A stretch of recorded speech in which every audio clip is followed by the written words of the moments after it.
এক যুগ আগের বিস্ফোরক আইনের মামলা থেকে খালাস পেয়েছেন বিএনপির যুগ্ম মহাসচিব শহীদ উদ্দিন চৌধুরী আইনি সহ ৯ জন। সোমবার ঢাকার বিশেষ ট্রাইব্যুনাল ১৪ এর রায় ঘোষণা করেন।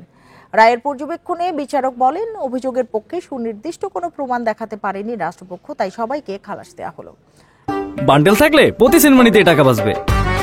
বিকাশ সেনমানি বান্ডেল কিনে জিতুন প্রতি লেনদেনে। মামলার এজাহারে বলা হয়, ২০১৩ সালে হরতালের সময় সূত্রাপুর থানা এলাকায় লেগুনায় পেট্রোল বোমা ছুড়লে ৫ জন দগ্ধ হয়।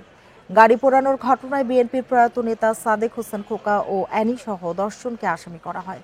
খালাস পেয়ে অ্যানি বলেন, বিএনপির অনেক নেতাকর্মী এখনও আওয়ামী লীগের করা মিথ্যা মামলায় আদালতে হাজিরা দিচ্ছে। রাজনৈতিক হয়রানিমূলক মামলার বিরুদ্ধে ব্যবস্থা নিতে সরকারের কমিশন গঠন করা উচিত ছিল বলে মন্তব্য তার।